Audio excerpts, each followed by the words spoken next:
yang berlaku. Kalau di situ misalkan norma subjektifnya itu mengatakan tabu keluar habis maghrib, nggak boleh berdagang habis maghrib, maka mereka tidak akan melakukan itu. Kita contoh misalkan di apa kalau di dalam ada satu aliran namanya Jehovah Witnesses. Jehovah Witnesses atau orang-orang Yahudi, mereka itu tidak mau bertransaksi di hari Sabtu karena mereka itu mengatakan bahwa hari Sabtu itu hari suci. Jadi mereka itu mulai Jumat sore sampai dengan Sabtu malam itu tidak boleh bertransaksi bisnis karena itu adalah hari beribadah. Nah, itu dipraktekkan oleh aliran Jehovah Witnesses. Ya, sebenarnya itu adalah apa perilakunya orang Yahudi ya, tapi Jehovah Witnesses juga mempraktekkan itu, maksudnya localized issue with international appeal. Jadi memang dia isu-isu lokal tetapi dia mempunyai nilai jual di tingkat internasional, gitu ya. Oke. Oke, sekarang bagaimana menulis judul? Judul itu menentukan.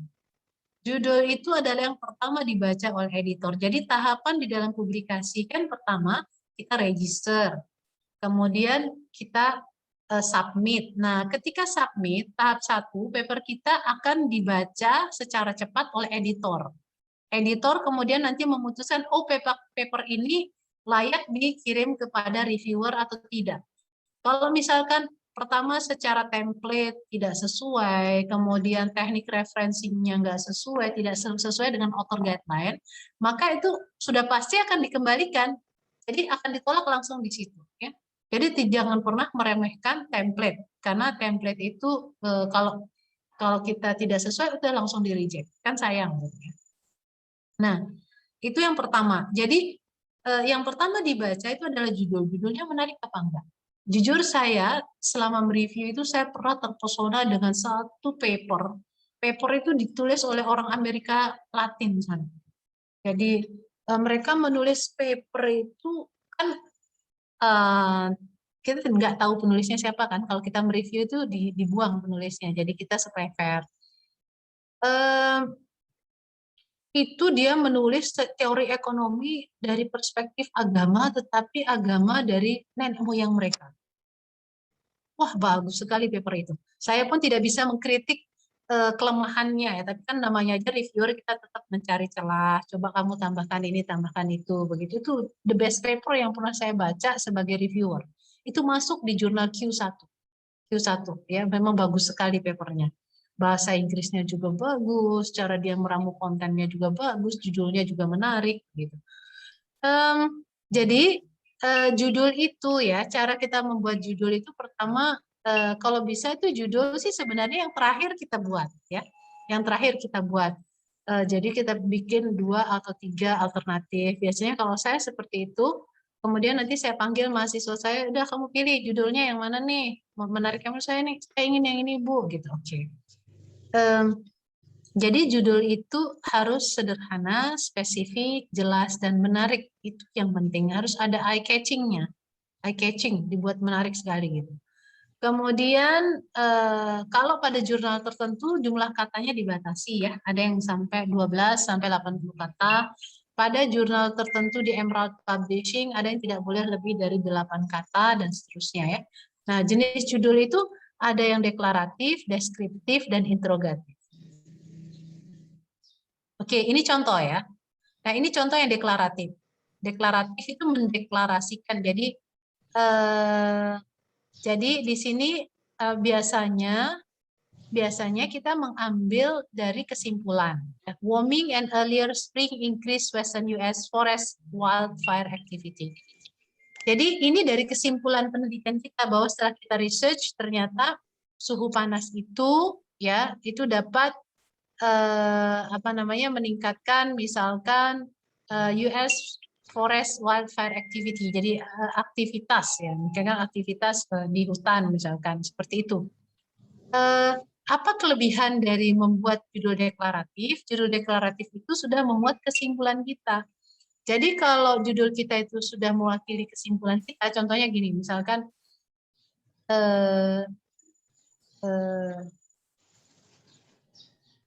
broken home, misalkan ya, anak yang berasal dari apa namanya severity dari broken home family itu berdampak terhadap meningkatnya jumlah komunitas PAM. Jadi maksudnya gini,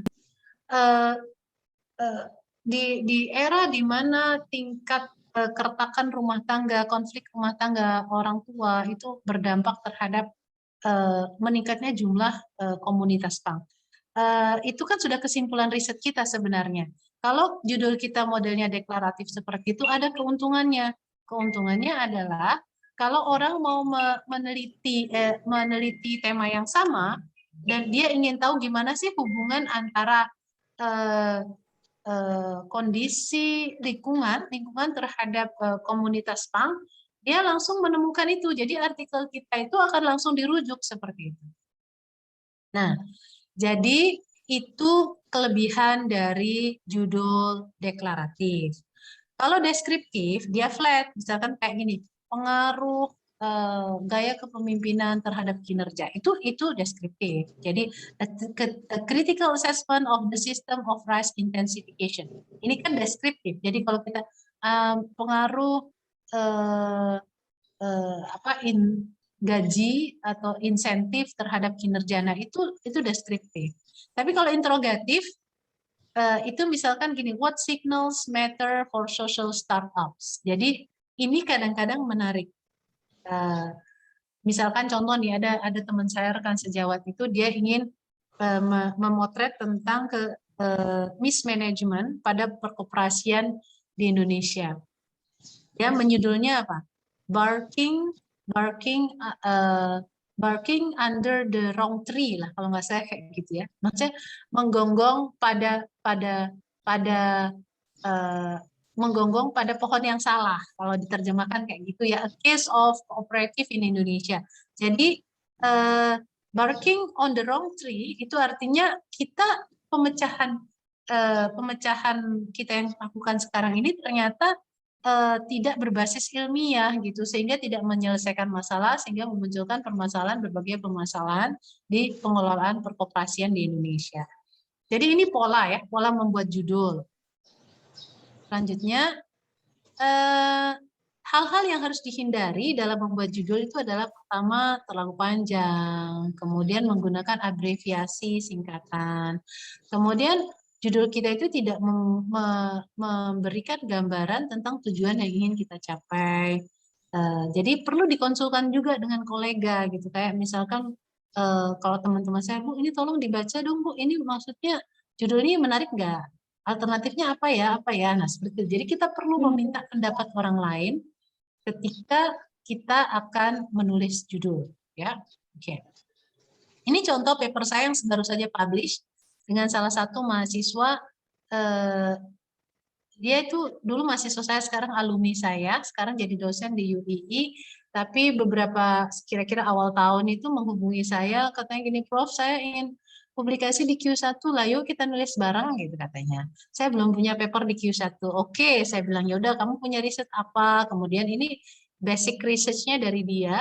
Kemudian saya mendampingi dari submission awal dan alhamdulillah ini sudah early site. Jadi ini di Emerald Publishing sudah diterima bulan September kemarin dan insya Allah sebentar lagi udah available online, sudah bisa di cite, sudah bisa dirujuk ya.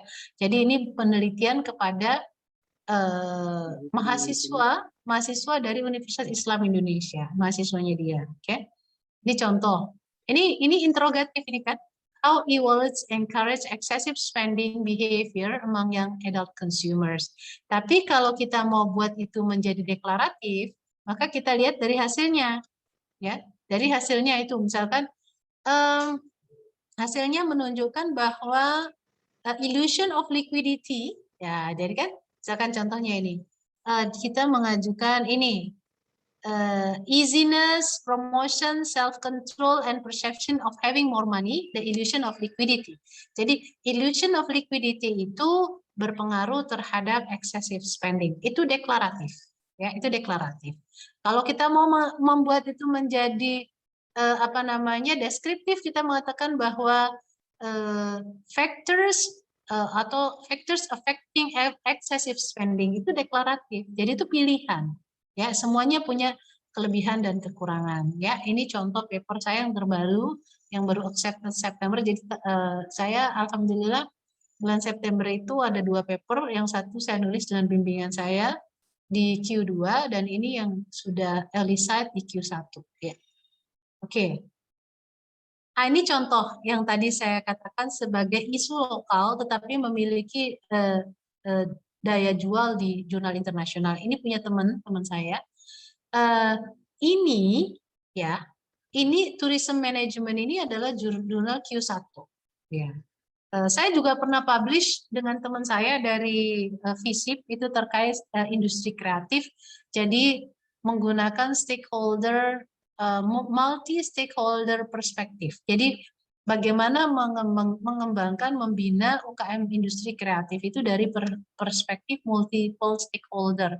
Jadi kita gambarkan peran dari setiap stakeholder kayak apa itu menggunakan pendekatan deskriptif kualitatif. Jadi sudah publish di Q2 gitu ya. Nah, ini contoh ya. Ethnic food consumption intention at the touring destination. Jadi maksudnya begini. Kita melakukan penelitian di lokasi wisata. Nah, kemudian kita ingin melihat perilaku niat dari para turis itu untuk mengkonsumsi produk-produk atau makanan khas daerah situ gitu. Jadi sebenarnya ini kan penelitian sederhana, tetapi kalau kita bisa tunjukkan ya novelty-nya gitu, ini analisisnya kan pakai PLSM gitu kan. Jadi dia meneliti konsumsi pada masyarakat Dayak karena ini kan di Sarawak Malaysia. Sarawak itu kan sebagian Kalimantan masuk Sarawak, jadi orang-orang Dayak pun tinggal di sana begitu. Jadi itu contoh bahwa tema itu enggak harus sesuatu yang kompleks, namanya aneh gitu, enggak. Tapi isu lokal pun bisa kita angkat ke permukaan. Contohnya tadi yang ini adalah excessive spending. Jadi excessive spending di masa pandemi COVID. Jadi karena selama pandemi itu kan kita menghindari menggunakan uang kertas, menghindari uang fisik sehingga beralih kepada e-wallet gitu kan, e-money, e-wallet. E-money sama e-wallet berbeda ya, tapi beralih ke e-wallet. Kemudian gimana nih dampaknya ketika kan itu kemudahan kita tinggal pegang handphone bayar seperti itu ya, sehingga excessive spendingnya itu seperti apa sih gitu. Nah, jadi ternyata ada satu teori yang namanya illusion of liquidity. Jadi ketika kita punya e-money, maka yang ada di pikiran kita itu bahwa kita itu berilusi seolah kita tuh kaya duit. Karena ada ilusi, ada di dalam mindset kita punya duit banyak, maka kita kecenderungan untuk spendingnya itu mudah gitu. Jadi spend seperti itu ya. Ini kemudian abstrak sekarang ya. Abstrak itu ada yang namanya structured dan unstructured ya. Jadi ini contoh yang unstructured. Jadi maksudnya tidak terstruktur. Tapi kalau ini dia structured. Jadi terstruktur, harus dipisahkan antara tujuan, desain, finding. Ini kalau Emerald polanya kayak gini. Jadi kita memang harus melihat dalam penulisan abstrak itu harus ringkas ya, harus ringkas. Kalau Q1 rata-rata memang sangat ringkas. Ini contoh Q1. Ini singkat. Kalau bukan Emerald ya, kalau Emerald memang template-nya seperti itu. Kalau ini Elsevier ya. Ini dia sangat ringkas, semua berapa kalimat gitu. Jadi rata-rata good paper, good journal itu mereka memang abstraknya sangat ringkas, memuat informasi-informasi penting. Informasinya apa aja? Misalkan ini ada tujuan, ada metode, kemudian hasilnya secara ringkas gitu kan. Terus juga walaupun ada beberapa jurnal yang masih mentolerir penggunaan kata ganti orang ketiga, misalkan I, we gitu ada, tetapi jarang sekali. Jadi kita lebih menggunakan the authors gitu kan. Kemudian jangan menyebut tabel di dalam apa abstrak. Jadi abstrak itu memang sangat ringkas. Tujuan, metode, hasil. Udah kayak gitu. Oke. Nah, ini contoh, ini riset saya, ini yang saya ceritakan, saya publish pada tahun apa ya 2017 ini ya. Ini saya revisinya 7 kali. Lumayan panjang revisinya. Tapi kini karena ada originality-nya, jadi mereka tetap sabar menunggu saya melakukan perbaikan. Nah, ini contoh lain, Journal of Business Venturing, ini juga jurnal Q1, What Signal Matters for Social Startup, ya. Jadi ini kan menarik, ini kan modelnya interrogatif, jadi judul yang sifatnya bertanya seperti itu. Oke. Ini contoh lain lagi, jadi kita mencoba mengintegrasikan Islamic entrepreneurship. Jadi kita mengatakan bahwa teori entrepreneurship itu sekarang tidak boleh meninggalkan agama. Karena apa? Ada norma-norma agama yang harus diterapkan di dalam berdagang, misalkan atau berbisnis atau berwirausaha. Contohnya apa? Misalkan tidak boleh berbohong, timbangan harus benar, misalkan kayak gitu. Maka kita mengintegrasikan yang namanya misalkan maqasid al-syariah gitu kan menjadi Islamic entrepreneurship. Jadi semua itu menjadi menarik begitu ya untuk dikaji. Kemudian ini contoh lain. Ini berbicara tentang misalkan talent management. Jadi double edge effect of talent management. Jadi double edge itu dua sisi mata pedang. Jadi di sini itu sebenarnya memberikan semacam rambu-rambu. Jangan gimana nih porsi pasnya dalam menerapkan teori manajemen bakat di dalam organisasi ya, supaya kinerjanya maksimal. Jadi double edge itu artinya dia sebenarnya kalau kurang ya jelek, kalau berlebihan ya juga jelek, maka kita bagaimana mengambil equilibrium, nilai tengahnya seperti apa. Nah, jadi ini hal-hal menarik. Apa yang disodorkan di sini? Dia menyodorkan ada sisi positifnya, ada sisi negatifnya. Begitu ya? Oke.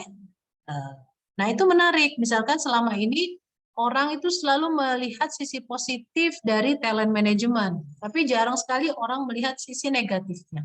Contohnya misalkan otonomi. Otonomi itu kan memang bagus, tapi apa? Kita menulis tentang sisi dark side, the dark side of autonomy misalkan. Kita menulis sisi gelap dari otonomi. Otonominya kalau berlebihan maka akan memberikan dampak negatif terhadap organisasi. Seperti itu ya. Oke.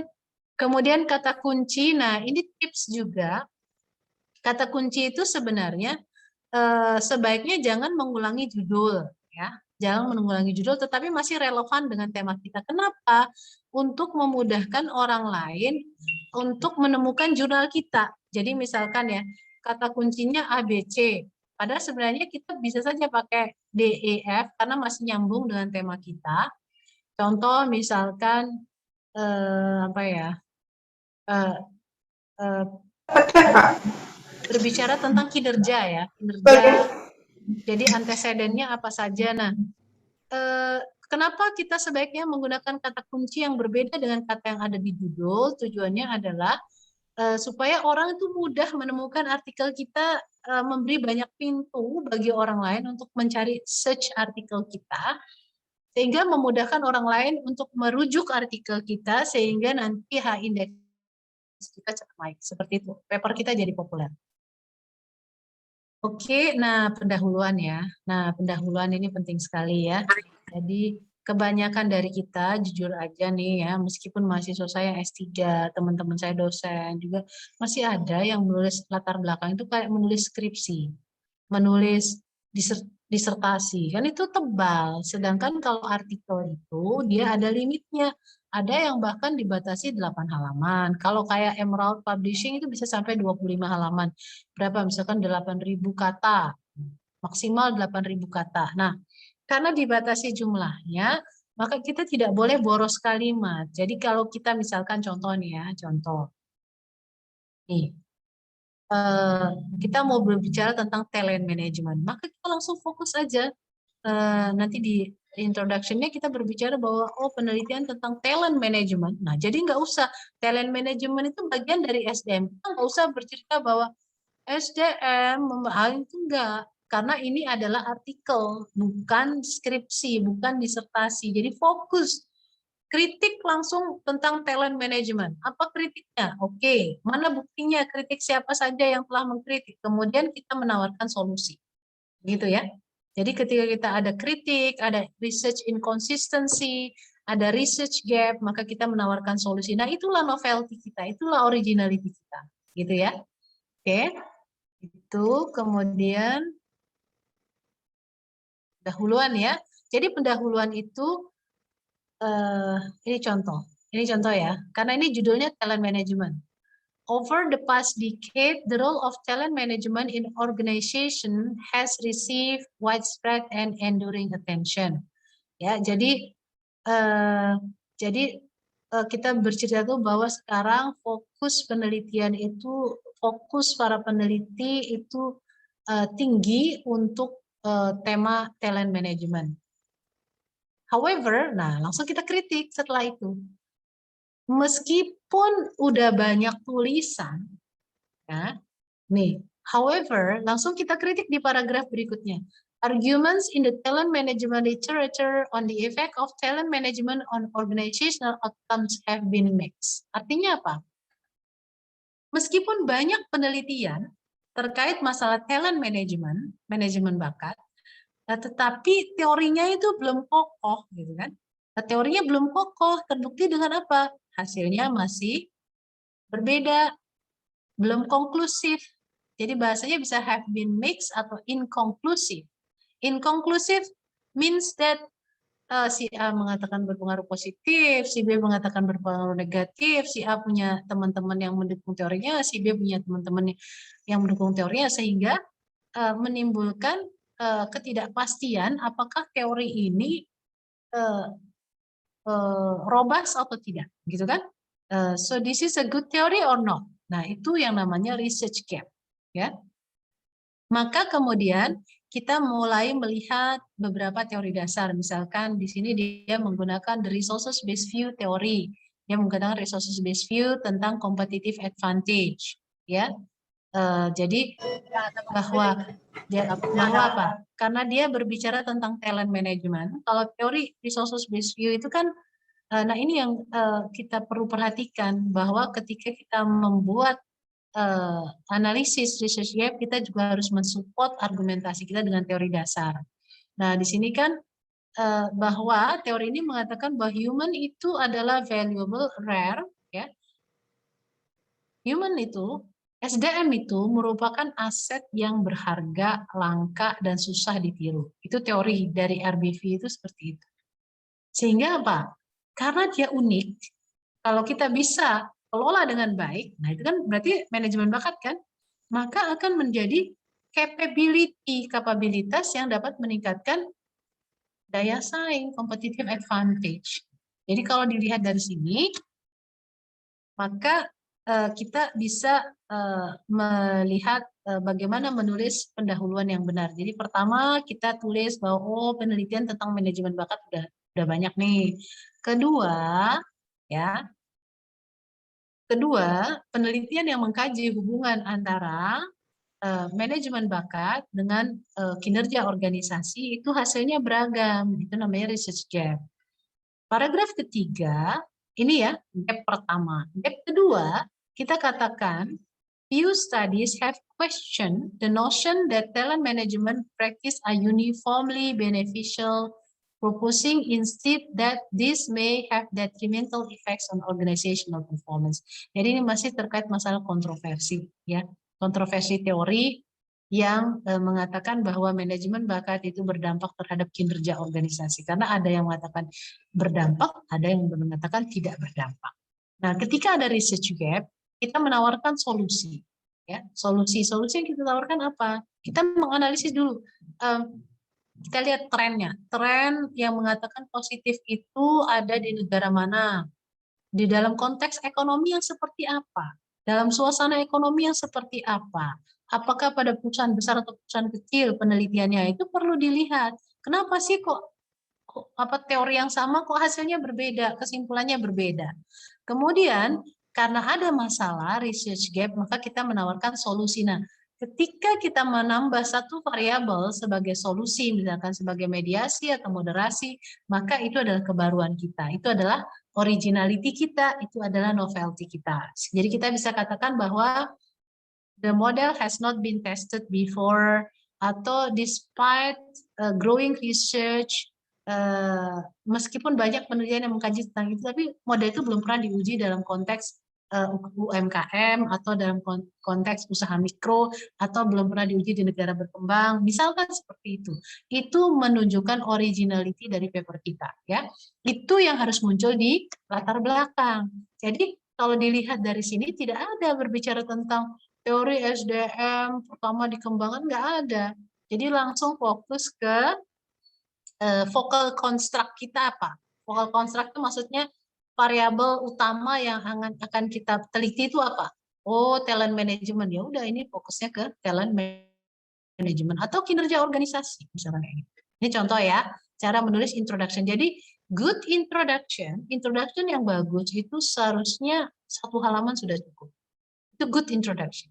Tapi kalau masih sampai 2 halaman, ya masih tolerable lah. Ini kan bisa 1 sampai 2 halaman. Tapi kalau udah lebih dari itu udah kita pasti sudah menulis terlalu banyak.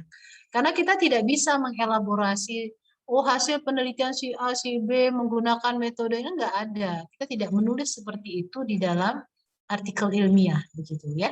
Itu ditulis di dalam disertasi, tapi tidak di artikel ilmiah.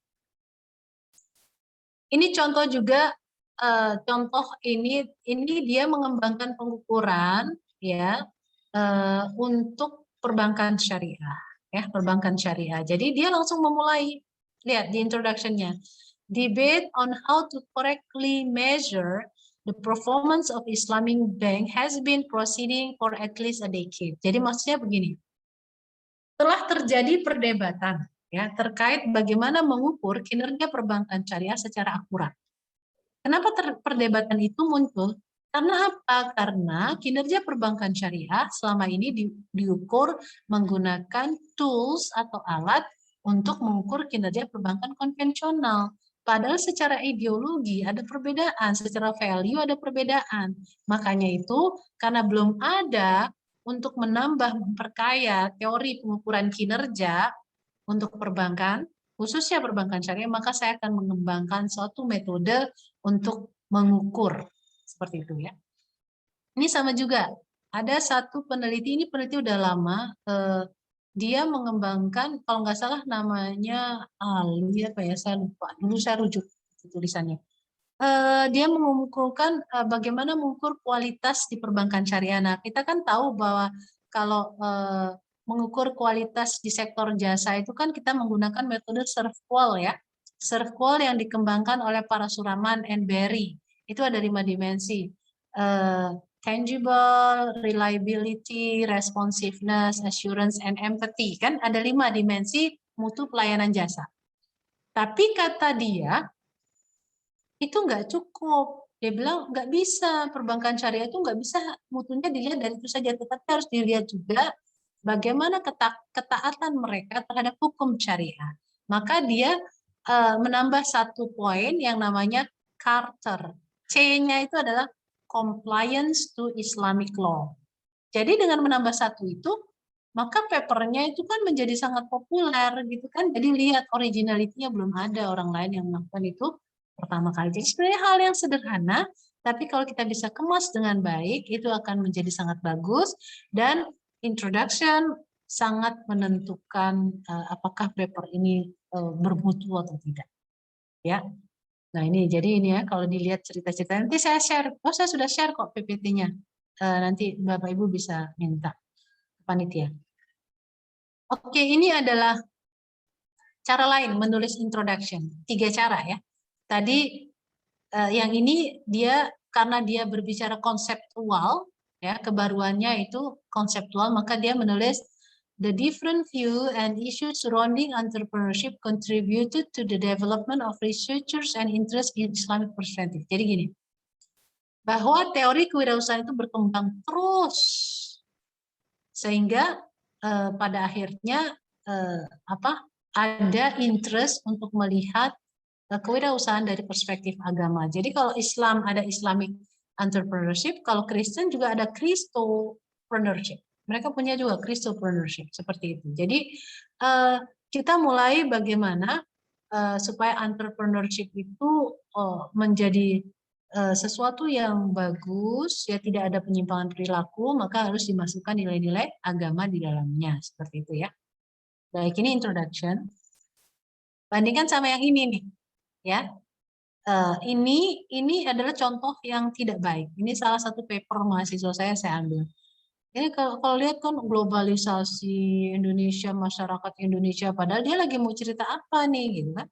Dia lagi mau bercerita tentang disiplin kerja. Harusnya dia kritik teori disiplin kerja terlebih dahulu, jangan terlalu banyak cerita tentang globalisasi, suasana di Indonesia, heterogenitas Indonesia, gitu. Itu sudah pemborosan kalimat ya.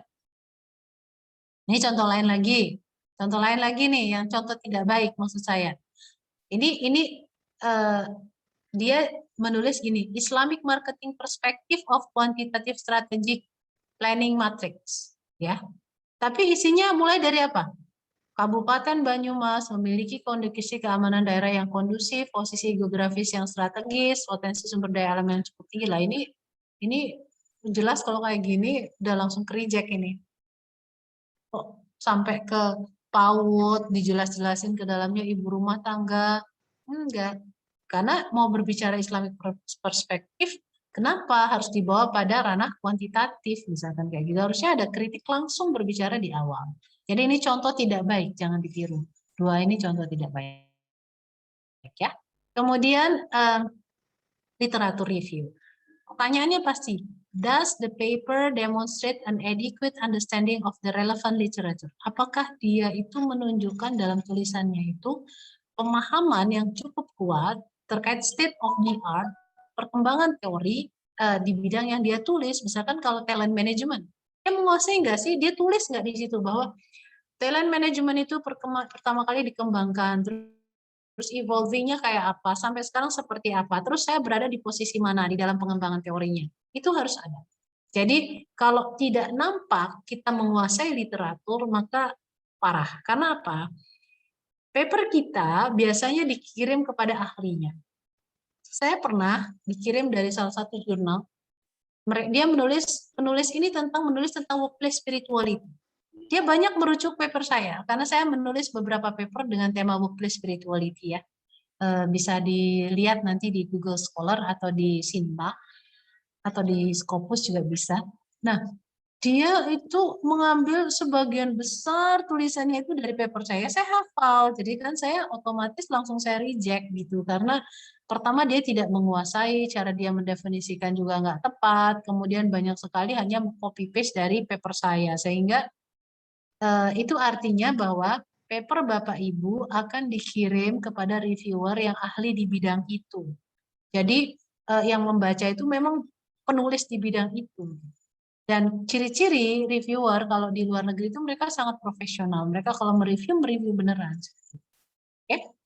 Maka pertanyaannya adalah, is any significant work ignored? Maksudnya, apakah tulisan itu mengabaikan perkembangan teori di bidang itu ya? Kalau iya ya jelas otomatis akan langsung reject. Oke? Nah, kebanyakan kita juga menggunakan textbook. Ini adalah kesalahan. Textbook itu hanya kita gunakan kalau kita berbicara teori dasar atau metode analisis. Tapi kalau rujukan di dalam literatur review, textbook itu mempunyai nilai reliability yang rendah dibandingkan dengan jurnal. Karena textbook itu proses verifikasinya tidak sepanjang jurnal. Kalau jurnal kan melalui proses review berulang-ulang baru kemudian dipublish. Kemudian fokus kepada variabel secara individual, ya. Jadi misalkan begini nih, tadi mengkaji hubungan antara talent management dengan kinerja organisasi. Maka kita buat subheading talent management. Kita bahas talent management adalah bla bla bla dari perspektif si A, si B, si C. Lah habislah anunya. Jadi harusnya ringkas saja apa itu talent management, Jadi siapa saja yang pernah mendefinisikannya secara ringkas, kemudian baru kita kaitkan dia dengan talent management dengan kinerja. Seperti jadi tidak memotret secara univariat begitu. Ya. Oke. Kemudian berikutnya adalah metodologi ya. Metodologi ini tadi saya sudah sampaikan di awal bahwa ketika kita memilih sampel size, karakteristik sampel, metode analisis, itu kita harus justifikasi. Harus kita buat argumentasi kenapa saya memilih ini, begitu ya. Hasil itu harus bisa dipresentasikan secara jelas ya. Nah, ini saya agak cepat kayaknya waktunya sudah ini. Kemudian dipresentasikan dengan baik, kemudian nanti dibahas, dihubungkan dengan teori-teori yang sudah kita pakai. Kemudian ketika hasil itu jangan mendeskripsikan satu persatu yang ada di dalam tabel, tapi kita sorot kepada nilai terendah, tertinggi, atau average gitu. Jadi jangan dibahas satu persatu ya, jangan seperti itu. Karena orang sudah bisa memahami data dengan melihat tabel yang kita sajikan. Jadi kalau kita bahas ya kita hanya menyoroti outlier atau poin-poin tertentu yang ada di dalam hasil kita. Oke, itu kesimpulannya yaitu harus tie up together. Maksudnya harus bisa mengikat atau menjawab tujuan yang sudah kita rumuskan di awal ya. Kemudian tetap di akhir itu kita harus menunjukkan apa kelemahan dari riset kita dan bagaimana perbaikannya jika nanti riset ini dilakukan oleh orang lain di masa yang akan datang ya. Jadi jangan mengulangi apa yang sudah tertulis dalam abstrak ya. Jadi kita buat kalimat sendiri. Oke.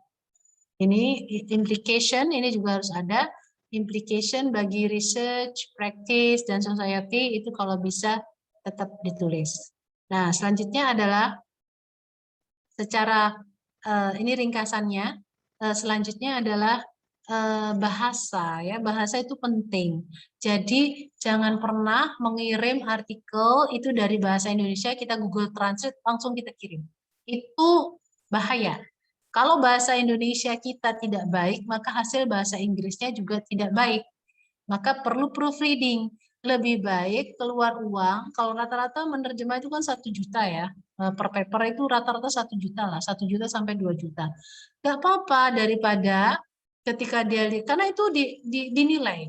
Kualitas komunikasinya dinilai. Kalau bahasa Inggrisnya berantakan ya pasti otomatis langsung di-reject. Mending kita investasi, keluar duit 1 juta untuk menerjemahkan, ya kemudian nanti masuk. Kalau dia masih punya proofreader sendiri, ya nggak apa-apa, kita lanjutkan. At least kita sudah melewati gerbang pertama dengan bahasa Inggris yang terstandarisasi.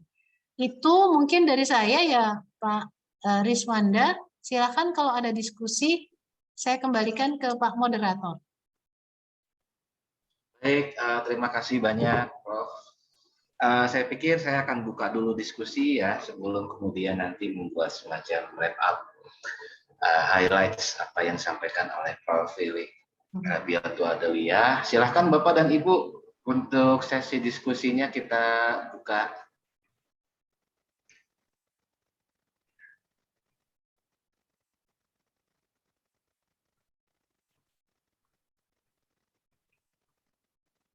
Berarti udah jelas. Sambil menunggu, saya mungkin membacakan saja beberapa highlights yang saya tangkap, meskipun tidak semua saya pikir yang perlu di highlights. Ini juga mungkin bisa memantik diskusi sore ini. Mulai dari atau beranjak dari fenomena yang kita temukan dalam keseharian, itu adalah sebuah langkah awal yang baik untuk mulai menulis dalam jurnal internasional bereputasi, semisal fenomena sosial. Lalu peneliti juga perlu untuk memperhatikan atau membangun researcher ID. Ya, pilihannya banyak sih saat ini ya Prof, seperti yang disebut tadi, ada ORCID, ada Web of Science ID, ada Pablons, ada Scopus ID, ada Academia, ResearchGate, dan lain sebagainya.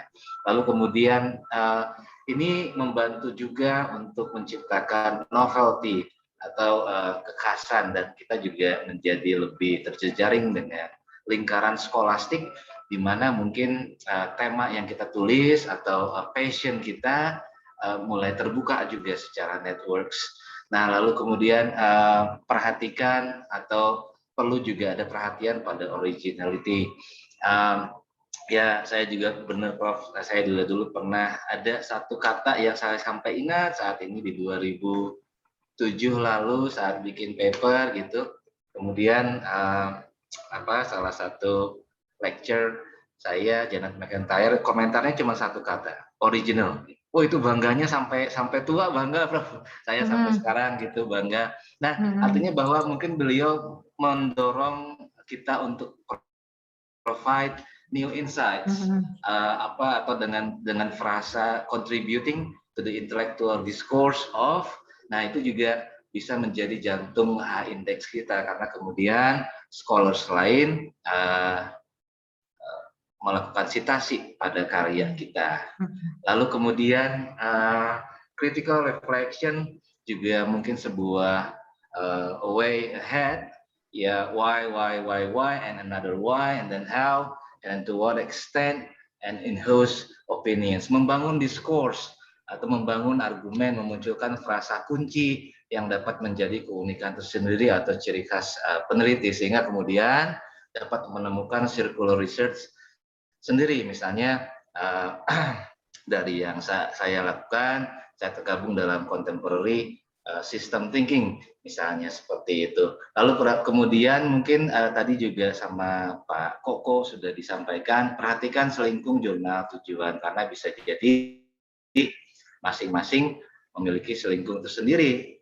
Lalu coming up with a catchy title may take you further. Ya, tadi saya suka Prof, declarative title could be a way up gitu ya.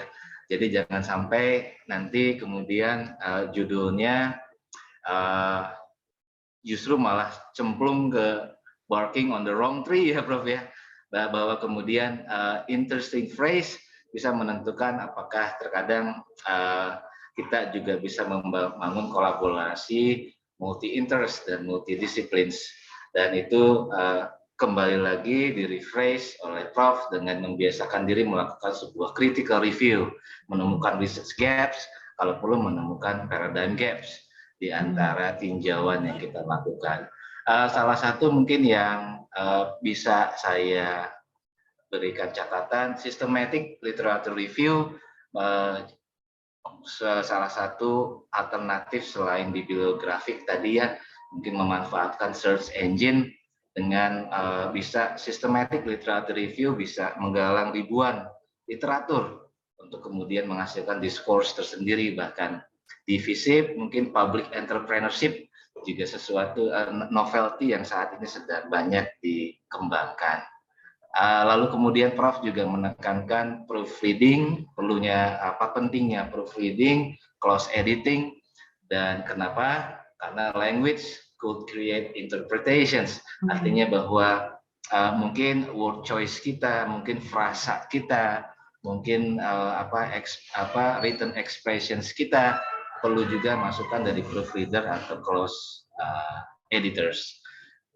Silahkan Bapak dan Ibu, saya pikir sudah ada yang mulai resen, dan kembali lagi saya menyapa Bu Sulistiawati.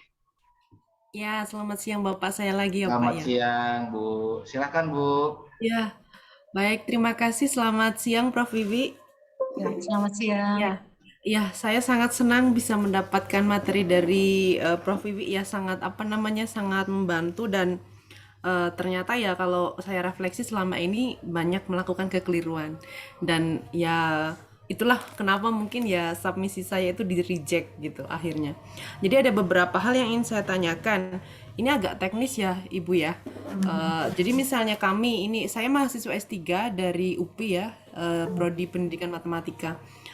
Kami peneliti-peneliti pemula ini atau yang ingin berusaha menembus Scopus gitu, ada nggak sih sebuah komunitas yang di sana kita tetap bisa belajar, kemudian kita tetap bisa menjaga semangat gitu.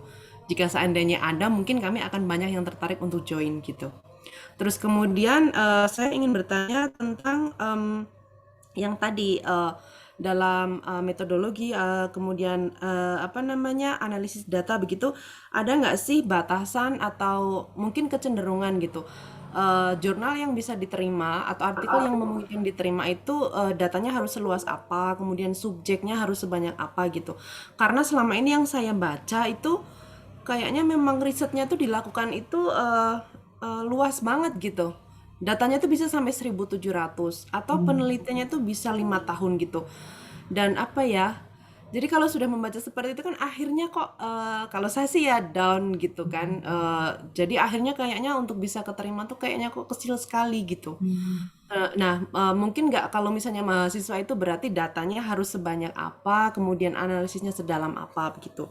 Kemudian tadi Ibu menyampaikan bahwa judul itu juga bisa dibuat dalam bentuk pertanyaan. Ini pertanyaan ketiga.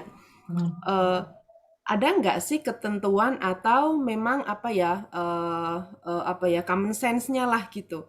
Eh, Judul yang bisa dibuat dalam bentuk pertanyaan itu jika penelitiannya seperti ini gitu. Karena kecenderungan ya, karena mungkin kalau saya sih masih apa namanya pengetahuannya itu masih seputar skripsi dan tesis, eh, ada kecenderungan kalau peneliti seperti ini. Dan saya pernah baca beberapa artikel ada yang bentuk pertanyaan gitu, tapi tidak jelas di sana metodologinya itu harus seperti apa. Nah, bisakah mungkin Ibu bisa menambahkan? Terus kemudian yang tentang introduction tadi. Saya sangat tercerahkan dari penjelasan Ibu. Tapi beberapa artikel itu kadang misalnya kalau kalau Scopus yang proceeding ya, proceeding itu kan dia dibatasi maksimal berapa lembar begitu. Dan kadang kita harus ngakalin kan mana yang bisa ditipiskan atau dikompakkan gitu. Ada nggak tips bagaimana membuat introduction itu as compact as possible gitu?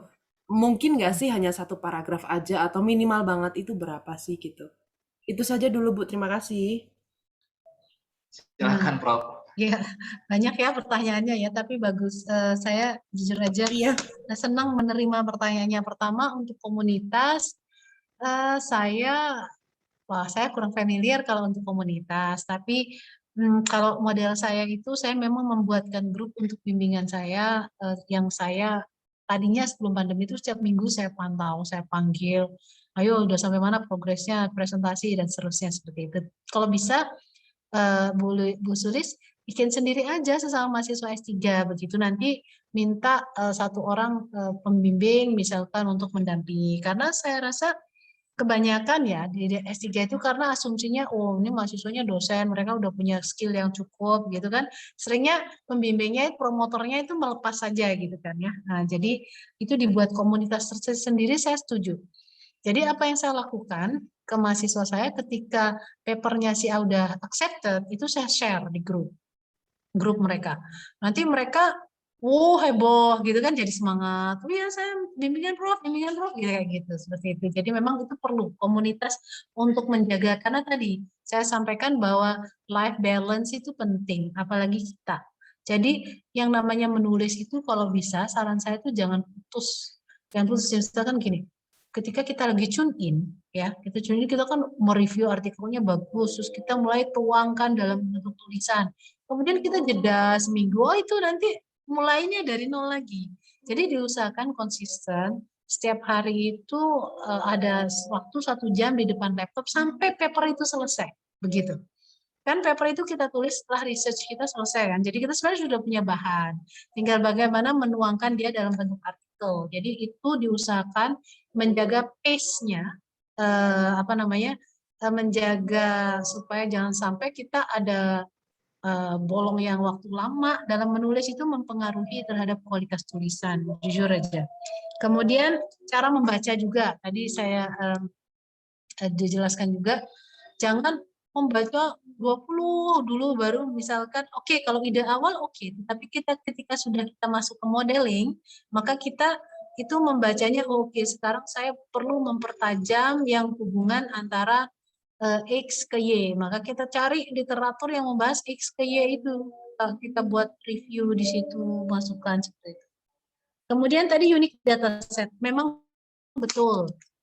Kalau kita mau submit di jurnal-jurnal yang sifatnya kuantitatif, jurnal-jurnal yang skopus tinggi, itu memang mereka kadang-kadang menginginkan pertama data yang skupnya luas, tapi kalau data sekunder kan gampang, skupnya seluruh dunia aja Asia Tenggara bisa, karena datanya sekunder.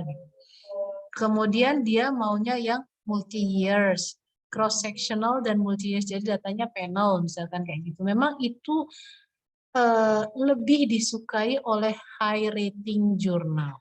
High rating jurnal itu inginnya menggunakan data yang mempunyai implikasi global.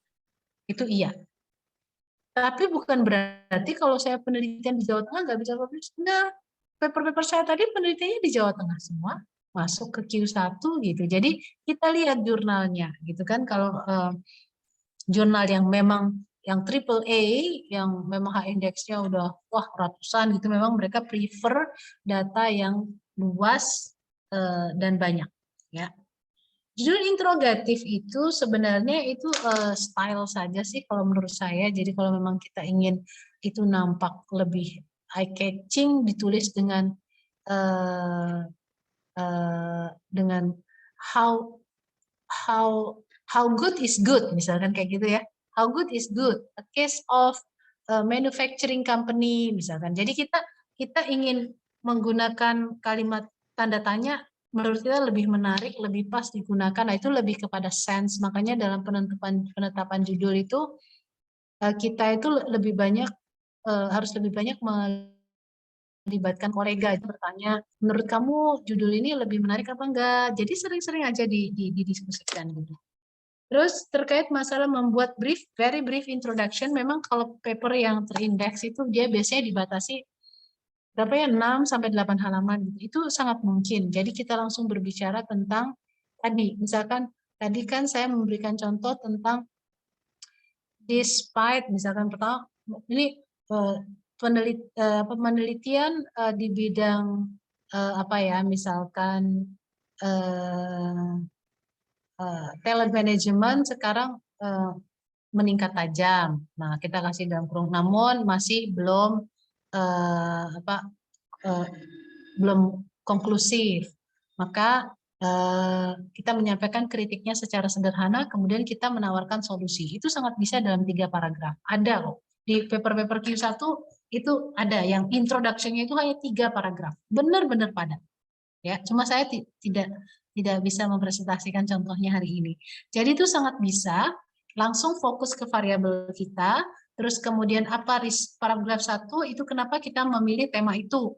Kedua, apa permasalahannya. Ketiga, apa solusi kita. Solusi kita itu originality kita. Jadi maksudnya saya mengembangkan karena masih tidak inkonklusif, maka saya menambah 1 variabel.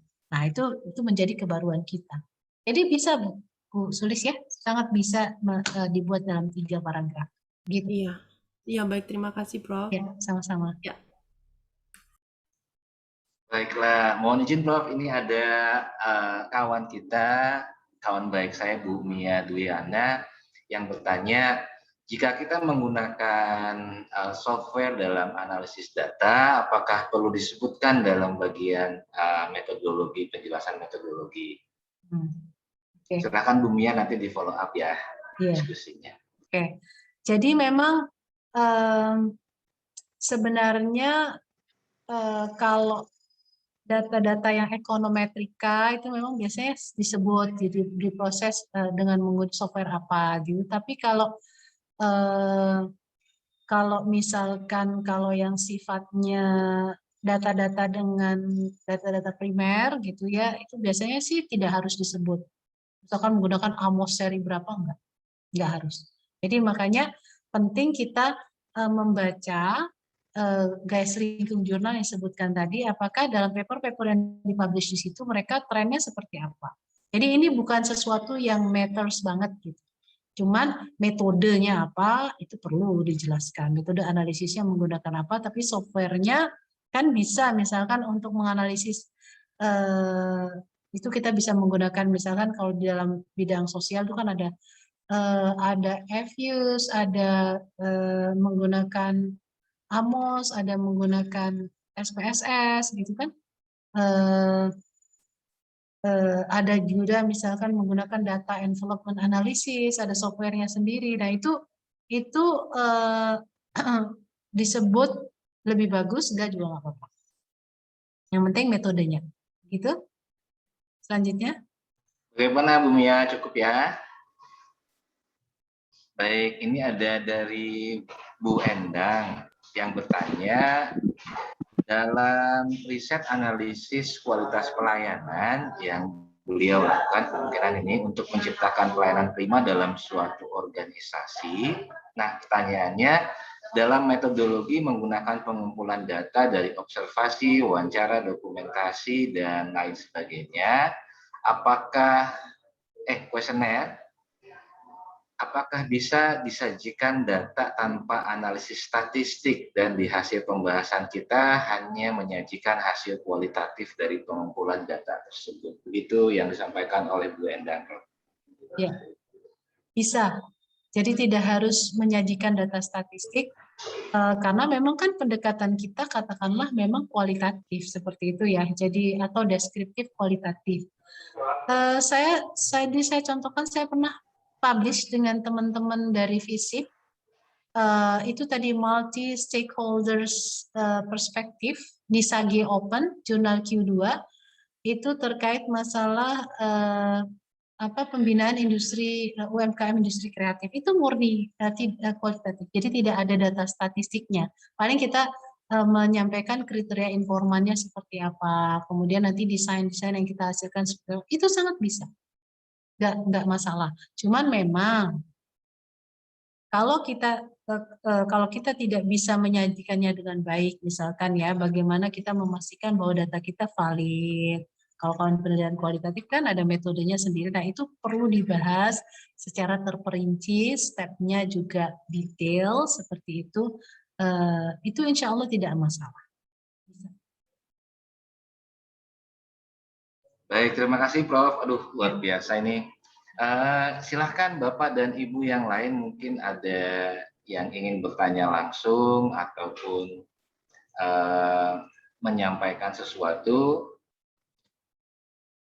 Mungkin Pak Kadit atau Bu Arena atau Bapak dan Ibu yang lain silahkan.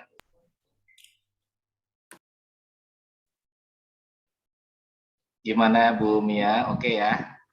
Izin tanya lagi Pak Ariswanda. Oh, boleh, silakan. Prof, atas materinya sangat membuka wawasan ya, Prof. Ya.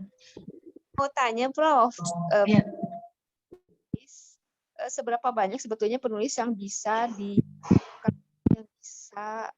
terlibat dalam penulisan untuk artikel reputasi internasional, bereputasi internasional. Seberapa banyak sebetulnya bisa mengikut sertakan penulis, karena saya pernah lihat dalam satu tulisan sampai banyak sekali. Terima kasih, Prof. Ya. Baik. Selama tidak dibatasi oleh jurnalnya, maka kita bisa menulis sebanyak mungkin. Penulis, ya, boleh rombongan, tapi ada jurnal yang membatasi dan memberikan ekstra cas kalau jumlah penulisnya di atas misalkan sekian. Tetapi prinsipnya sebenarnya nggak apa-apa, Bu Mia, bisa lebih dari itu. Seberapapun nggak masalah, selama tidak dibatasi oleh jurnal. Apa keuntungannya? Nanti jadinya teman kita yang punya indeks Scopus banyak, jadi punya Scopus ID semua. Gitu ya, Bu Mia ya, nggak masalah, boleh. Cuma kalau untuk naik pangkat rugi aja gitu, dibagi banyak-banyak orang. Ya. Terima kasih, Prof. Ya. Terima kasih banyak, Prof. Saya izin share screen sedikit terkait yang saya sampaikan tadi ya. Oke, udah kelihatan ya? Ini ini adalah paper yang sifatnya kualitatif, yang saya publikasi sama teman saya dari FISIP. Judulnya adalah The Multi-Stakeholder Role in Integrated Mentoring Model for SMEs in the Creative Economy Sector. Jadi ini adalah model penelitian yang ditulis secara kualitatif. Begitu. Ya, ini yang tadi saya cerita tentang Minang Nomads Business Performance, the role of proactive personality, creativity, and innovative behavior. Jadi ini adalah beberapa contoh paper. Nah, tadi yang saya share yang baru saja diterima itu menggunakan mixed method. Jadi tahap 1 menggunakan pendekatan kualitatif ketika kita mau mengeksplorasi apa sih sebenarnya yang memicu excessive spending. Setelah itu baru kita uji cobakan dalam model. Itu beberapa contoh. Demikian Pak Riswanda, tambahan dari saya. Baik, terima kasih Prof. Silakan mungkin Pak Agung, ada yang ingin disampaikan? Atau Bapak dan Ibu lainnya silakan. Bu Silwistiawati sepertinya belum di-unmute, Bu. Oh iya, saya lagi boleh Pak satu aja? Boleh, silakan. Ya, terkait tadi Prof yang tentang yang tentang proofreading, di mana kita bisa menemukan proofreading yang benar-benar kredibel begitu. Ataukah memang untuk bisa menjadi proofreader itu mereka harus punya apa namanya ya, lisensi gitu. Karena ya saya secara pribadi pernah mendapatkan tawaran artikelnya untuk di apa namanya di proofreading itu gitu. Tapi kan saya juga takut kan apakah ini lembaganya ini kredibel atau tidak. Terus kemudian ataukah kita bisa teman kita untuk menjadi proofreader itu apakah mungkin ataukah memang ya itu apakah mereka memiliki lisensi untuk melakukan hal tersebut? Itu terima kasih. Baik. Kalau proofreading awal itu kalau ada teman kita yang misalkan sudah biasa menulis, dia lulusan dari luar negeri, dia menawarkan bantuan, menurut saya oke, tidak masalah karena tidak diminta sertifikatnya. Itu untuk awal, tetapi nanti jurnal tertentu, misalkan kalau Ibu mau ngirim ke Pertanika Jurnal, punya Universitas Putrajaya, Malaysia, itu mereka punya banyak sekali jurnal, tetapi syaratnya itu harus di-proofread dulu dengan orangnya mereka. Nah, jadi itu kita di awal udah bayar misalkan $500 atau $250 untuk proofreading. Jadi sebenarnya tidak masalah, malah kalau kita kirim ke teman-teman yang di sastra Inggris, seringnya itu istilahnya tidak pas. Jadi kalau bisa kita punya teman di bidang yang sama, itu udah lulusan luar negeri atau enggak dari luar negeri pun, tetapi TOEFL English-nya bagus, boleh, itu Bu, enggak masalah. Boleh. Iya. Ini ada link ya, saya share link, ini share link namanya, ini saya ketik. Oh iya, boleh Prof. Fiverr.com. Itu ya, Fiverr.com ini adalah memiliki jasa-jasa online, tetapi hati-hati dalam memilih ya. Dilihat dia bintang berapa, terus bagaimana reviewnya kayak apa. Pilih yang bagus gitu. Kalau misalkan terpaksa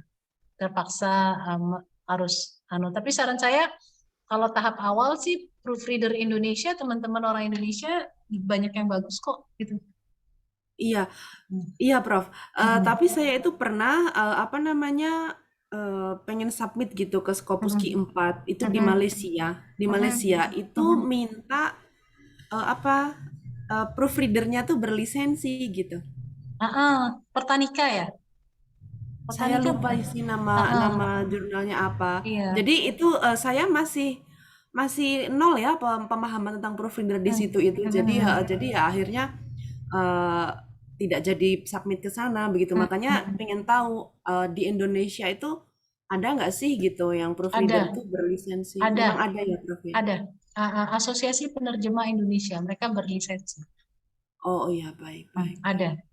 Jadi mereka punya lisensi, ya lisensi yang diterbitkan oleh mereka. Tapi biasanya kalau jurnal itu mengatakan proofreader, biasanya dia punya link. Proofreadernya dia siapa aja gitu. Kayak Emerald Elsevier punya, dia punya. Setiap publisher itu punya proofreader fasilitas. Oh ya, oke. Hmm. Oh ya, oke, oke. Baik, Prof. Terima kasih. Terima Ya, kasih banyak. sama-sama. Ya. Baik, kami persilahkan Bapak dan Ibu yang lain untuk langsung saja raise hand dan mungkin ada yang ingin ditanyakan kepada Prof. Nih mumpung masih ada waktu, silahkan. Permisi Pak.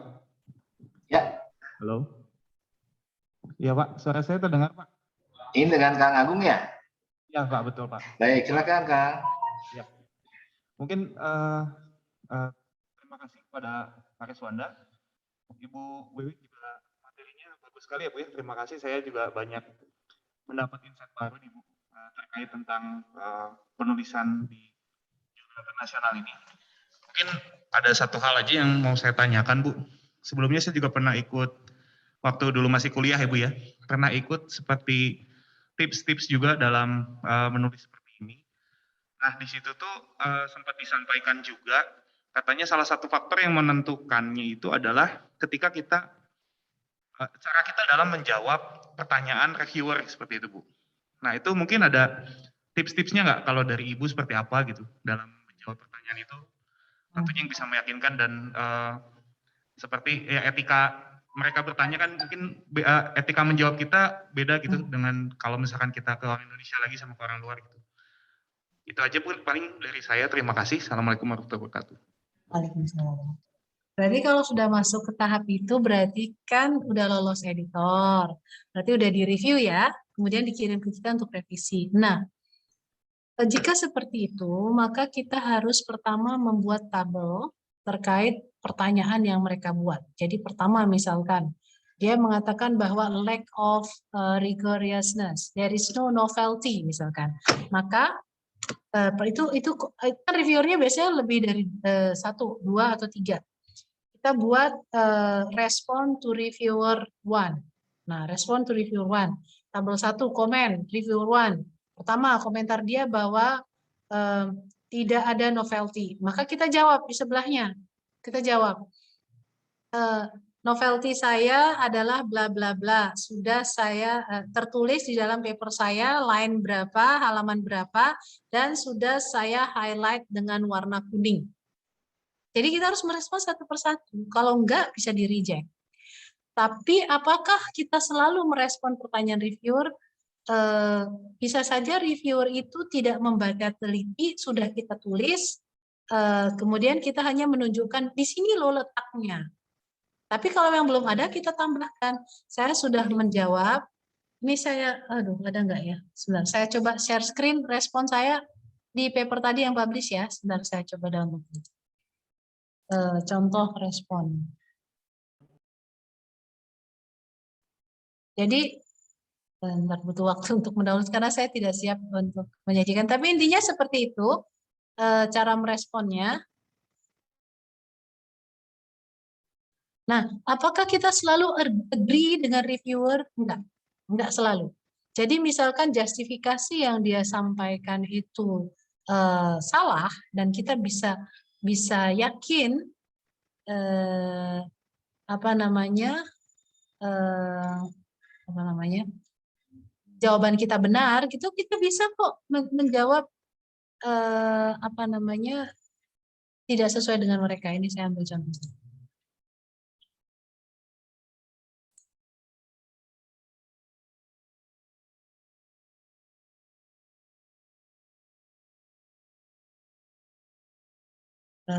Sebentar. Ini.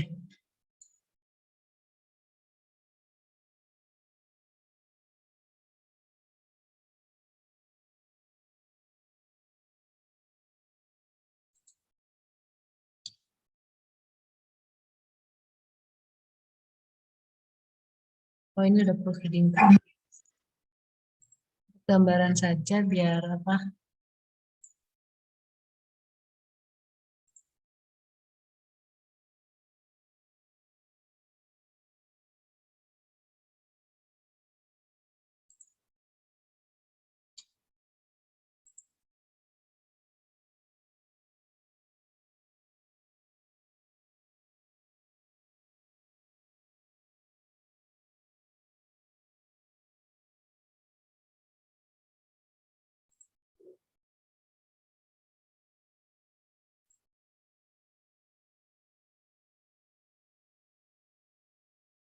Oke, sekarang saya share screen ya.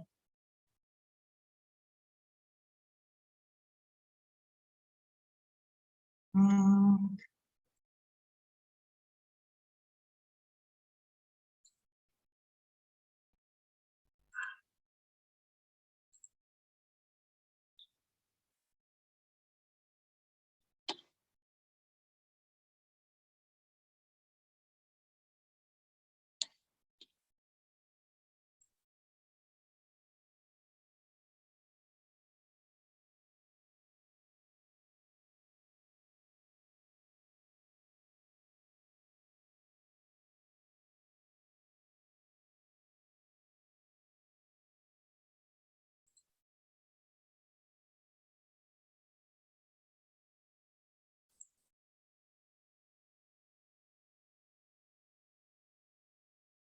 Oke, saya share screen. Respond to reviewer. Oke, ini kelihatan ya. Jadi ini adalah respond to reviewer.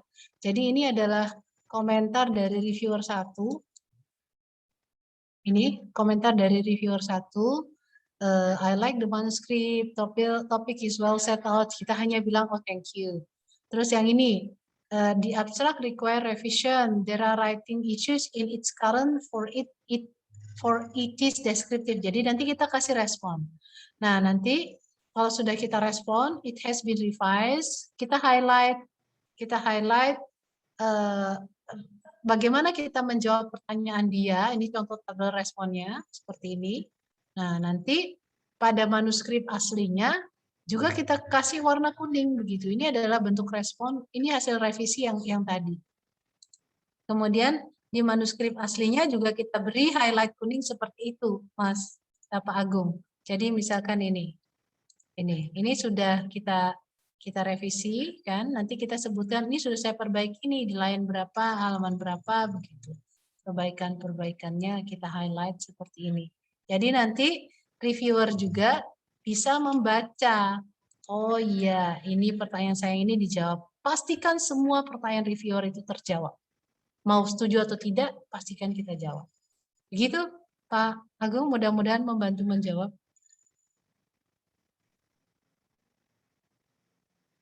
Gimana Pak Agung, cukup ya? Terima kasih banyak. Baik. Ini karena jelang waktu yang sudah mulai habis, Prof. Nah, saya mohon izin untuk memberikan tambahan penutup. Nanti setelah itu kami akan minta closing statement dari Prof. Tambahannya mungkin ini menjembatani antara pertanyaan-pertanyaan yang masuk dengan apa yang disampaikan Prof, yaitu satu, cermat dalam meninjau aspek-aspek penunjang publikasi. Kita juga merupakan sebuah langkah bijak menuju sukses menulis jurnal internasional bereputasi, seperti misalnya memilih professional editors, atau secara sekarang bahkan sudah ada jurnal-jurnal yang justru menyediakan editorial service, misalnya seperti itu. Lalu kemudian menyikapi reviewer secara metodis juga mungkin dapat menjadi aspek yang bijak. Kultur korespondensi dengan reviewer adalah pada supporting argument-nya atau how to convince them. Mungkin sedikit cuilan tambahan bahwa pada saat kita join authors, misalnya corresponding author-nya dipilih mungkin yang tidak terlalu sibuk dan kemudian bisa untuk berkomunikasi dengan baik dengan reviewer. Mungkin seperti itu ya, Prof. Lalu kemudian ya writing is an art and academic writing is even more so. Nah, gitu Prof. Saya menyerahkan pada Prof untuk closing statement bagi kita semua. Silakan Prof. Ya, baik, terima kasih banyak. Intinya menulis itu butuh butuh konsistensi. Jadi maksudnya kita bagaimana menjaga agar semangat kita itu tetap terpelihara, karena seringnya itu kadang-kadang kita karena dengan punya tugas lain gitu kan, kita meninggalkan pekerjaan yang sudah kita kerjakan begitu. Intinya adalah spiritnya harus tetap dijaga lah seperti itu, karena kalau dipikir-pikir pekerjaan tambahan itu tidak akan pernah selesai. Jadi kita harus punya plan, misalkan saya harus submit dalam waktu 3 bulan. Nah itu harus usahakan kita capai target. Gimana caranya? Kalau progres kita lambat, ya seperti proyek manajemen lah, manajemen proyek. Kalau ada deviasi dari standar, misalkan targetnya minggu ini udah selesai introduction, tetapi kita belum selesai. Yang penting the whole paper selesai dulu, gitu kan. Nanti baru kita baca kembali, melibatkan rekan sejawat untuk menambah, oh ini kurang di ini, kurang di ini, kurang di ini, seperti itu. Nah itu penting ya. Kemudian banyak membaca itu juga menambah wawasan kita sebenarnya ekspektasi good writing itu seperti apa. Dan jangan tergesa-gesa dengan memilih jurnal yang misalkan sifatnya transaksional, kecuali transaksional berbayar, karena seringnya itu kualitas paper kita nggak bagus, juga kadang-kadang kita belum publish, dia sudah delisting dari Scopus, jadi sebaiknya percaya diri saja untuk memulai menulis, begitu. Kalau saran saya seperti itu, dipelihara spiritnya, dan percaya diri suatu ketika pasti publish, seperti itu. Itu dari saya, mohon maaf kalau ada kata-kata yang kurang berkenan ya, semangat menulis, semoga segera papernya submit atau accepted yang sudah submit, begitu ya. Mudah-mudahan kita bisa bertemu kembali, jika ada kata-kata yang kurang berkenan saya mohon maaf. Wabillahi taufiq wal hidayah, wassalamualaikum warahmatullahi wabarakatuh. Waalaikumsalam. Terima kasih Prof atas keluangan waktunya. Kami kembalikan ini kepada Prodi, Bu Arena, dan Kang Agung. Saya kembalikan kepada host. Wassalamualaikum warahmatullahi wabarakatuh. Waalaikumsalam warahmatullahi wabarakatuh. Terima kasih Pak Ariswanda.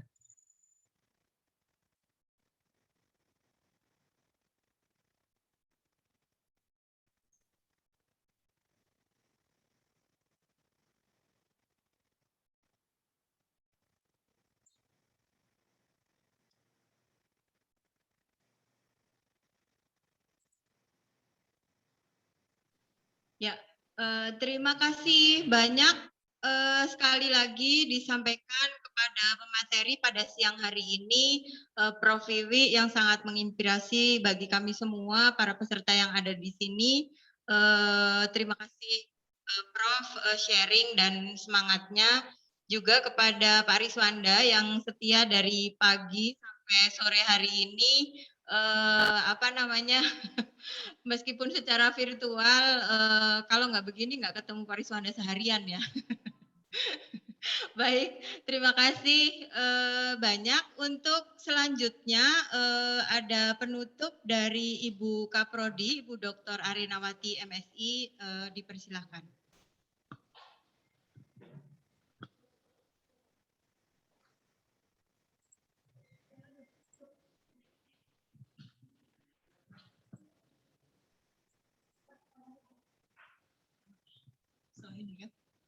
Ya, bismillahirrahmanirrahim. Assalamualaikum warahmatullahi wabarakatuh. Alhamdulillahirrahmanirrahim. Akhirnya rangkaian acara workshop penulisan artikel ilmiah internasional bereputasi dapat sudah diselenggarakan dengan lancar, insya Allah ya. Ya, sebelumnya juga saya ucapkan terima kasih Ibu Profesor Wiwi Rabiatul Adawiyah ya. Semoga Ibu diberikan kesehatan selalu ya Bu ya, alhamdulillah. Amin. Ibu sehat, alhamdulillah ya, semoga semua sehat. Apa yang tadi sampaikan memang sangat menginspirasi kita semua dan membangkitkan semangat kita untuk menghasilkan tulisan-tulisan yang memang memiliki novelty, kebaruannya juga Bu ya. Jadi dengan mungkin kita kadang nggak sadar di sekeliling kita ternyata banyak yang menarik untuk ditulis gitu ya, tapi kita terlalu jauh memandang keluar, padahal di lokal sendiri banyak menarik bagi kita. Begitu juga mungkin kalau masih ada Bapak Koko di sini ya, terima kasih juga Pak Koko untuk materi yang telah disampaikan pada sesi 1. Kami semua di sini insya Allah banyak mendapatkan manfaat dari kegiatan ini. Sekali lagi hanya itu yang saya ucapkan, terima kasih. Mungkin selanjutnya ada pemberian sertifikat ini Bu, ya secara online saja nih ya kepada Ibu. Ya. Terima kasih untuk semuanya. Mari kita tepuk tangan. Terima kasih. Ya, bagaimana Purwokerto ya Bu? Sehat Ya. Purwokerto? Alhamdulillah. Saya juga dari Aman, Purwokerto aman. ini Bu ya, kuliahnya. Oh, iya. Ya, terima kasih Bu sekali lagi untuk waktu luangnya di sela-sela kesibukan Ibu ya, Ibu Dekan ini Bu ya. Iya, iya. Ya, telah menyempatkan hadir untuk bergabung dengan kami di Untirta. Mungkin nanti Sama-sama. lain kali Ibu bisa hadir ke sini ya Bu ya, ke Banten. Ya itu saja dari saya.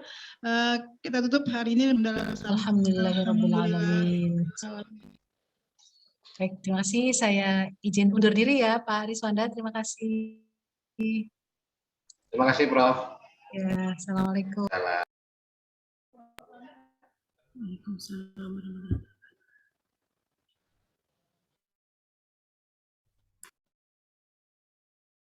Oh iya, bagi Pak Ariswanda selaku moderator nanti akan di-email ya Pak sertifikatnya. Serta semua teman-teman para peserta yang hari ini sudah mengikuti. Terima kasih dari pagi sampai sore hari ini. Mudah-mudahan berkah, bermanfaat, dan sehat selalu untuk kita semua. Selamat berjumpa kembali di event yang lain. Dan kami dari Program Studi Ilmu Administrasi Publik FISIP Universitas Sultan Ageng Tirtayasa menyampaikan apresiasi dan penghargaan yang setinggi-tingginya sekali lagi kepada seluruh peserta. Wassalamualaikum warahmatullahi wabarakatuh. Waalaikumsalam warahmatullahi wabarakatuh. Terima kasih banyak Bapak Ibu. Mohon izin leave.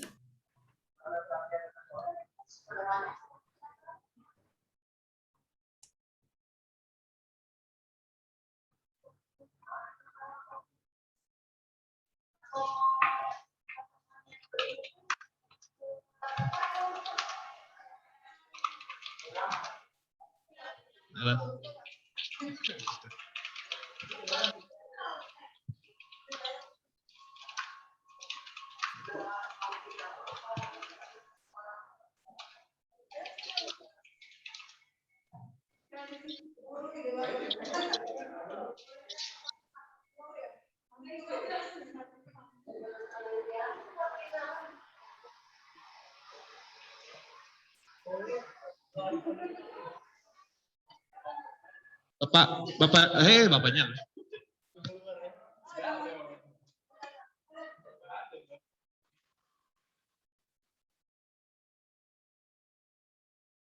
Terima kasih kepada para peserta. Sekali lagi, sertifikat akan kami kirimkan via email yang sudah didaftarkan dan sudah tertera di absensi daftar hadir 1 dan daftar hadir 2.